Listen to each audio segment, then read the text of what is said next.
Welcome to the T-Bird Zone, streamed every week on SUUTbirds.com and SUUnews.com. We're in studio with head women's basketball coach JR Payne. We'll be previewing this year's basketball season.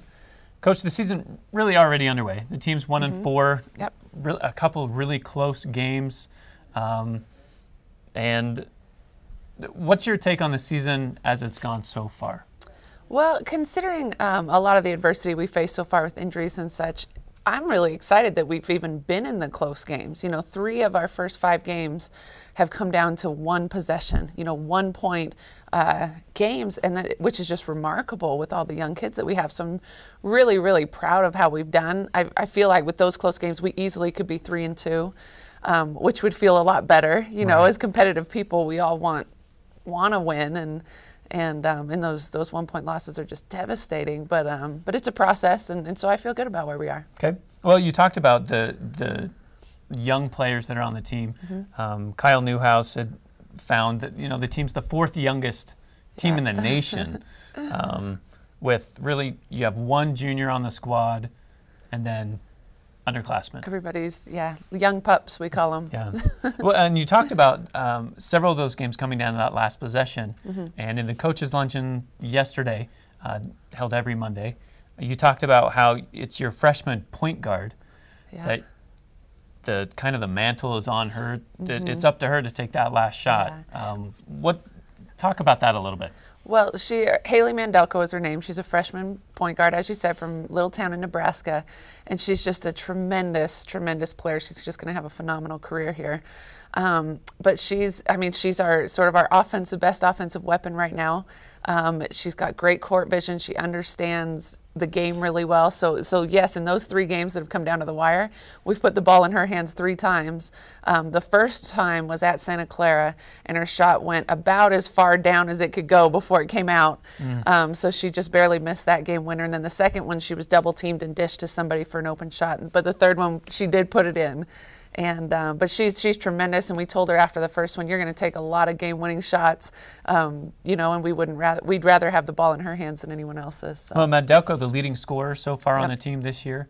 Who are some of the other freshmen that have really stood out for you this year? Well, Brennan Gates is a 6'4" freshman from a little town in Northern California, and she was tremendous. Her first game, in fact, I think she had 17 points in 17 minutes, which was a pretty good, coming out party. And she's sort of been up and down like most freshmen, but this past weekend had a couple good games. And then Markel Funk has been great for us. Now she's injured, but has been really good for us these first few games. So several that have done really well. Well, and you mentioned Markel Funk being injured, and a lot of these freshmen getting a lot of playing time because of the injury bug that's really bitten the team. There's 2 players who are now out for the year. A third that's, who knows, sort of upon her return, right?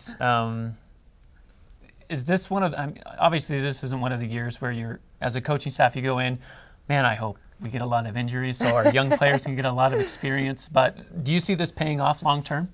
Absolutely, yeah, it does. And we just, as a staff and just as an individual, I really feel like things work out the way they're meant to be. And these injuries, you never want them to happen, but they happen for a reason. And you're right, these young kids are playing considerably more, than they would have had everyone been healthy. So yeah, and just, when everybody comes back in a year or so, when everyone is healthy, we'll be that much better for it. It seems that the injuries are your wing players, your 2s and 3s. Is there a potential of maybe going with a bigger lineup where you have maybe one of your 4s going out to play a 3? Is there discussion? Yeah, absolutely. And as soon as Markel went down and we found out that it was for the season, we sort of already decided that we're going to have to move our 4 to the 3. And we still have, wings that can play, but that will just give us some added depth. And it'll allow us to really use our length and our size inside as well. Okay. One of the benefits, again, there aren't a whole lot of benefits with injuries, but there's the extra playing time. One of the assistant coaches, 2 new assistant coaches this year, both relatively in game shape. They're able to participate in practices. Very good, yes. Talk about the additions of your 2 new assistants. Well, we have Caitlin Sears, who was a great 4-year starter here at SUU, 1,000-point scorer, graduated last year. She's phenomenal on a ton of different fronts. But one is the fact that she can still step in and play. She already knows all of our offensive sets. She knows everything. But she's been great, has great rapport with the girls, being that they were teammates. And then we have Nicole Ryan, who was also a great player, came from American University, who doesn't play a ton. She had some pretty serious injuries throughout her career, Okay. but she's been tremendous with our guard play and helped them really develop so far this season. You have one commitment so far for next season. Yeah. Why don't you talk about her a little bit? Basha Klein is a 5'11" sort of swing player, plays kind of the 2-3-4. From Santa Margarita Catholic School down in Southern California. She's kind of a lot like Caitlin Sears, actually. Runs really hard, plays really hard. She's a great rebounder. She can shoot it. She's, I think, going to be a really great addition, especially with our sort of injuries at the wing. Excellent. Yeah. The conference season opens at Oral Roberts this weekend. Yep. They are the conference favorite with the preseason player of the year and Kevy Looper. What's the expectations of this team? Again, we've talked about the injuries. What's the expectations going into the conference season? Well, we always have very high expectations. I don't think they've changed any, being that we're injured. And we've always sort of taken the stance with this young team, even before the injuries, that we're so young, we don't even know any better, And so to go into Oral Roberts, who is the preseason favorite, they've got 2 or 3 first-team all-league preseason kids. They're a tremendous team. I'm hoping that our young players will say, Oral who? They won't know any different. And we'll just go in and play kind of fearlessly the way we have these first 5 games and hopefully, have a lot of success. What's the focus of the team as far as, is it, you would expect a balance between the offensive and defensive side of the ball, but is there a particular side that the team is especially paying attention to during this season?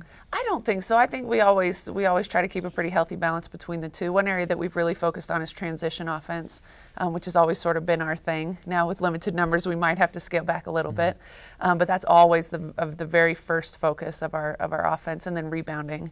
Because when you don't have a ton of depth, you can't afford to give up 2 or 3 shots of possession. So kind of all of it. Okay, excellent. Well, as always, we appreciate you coming in.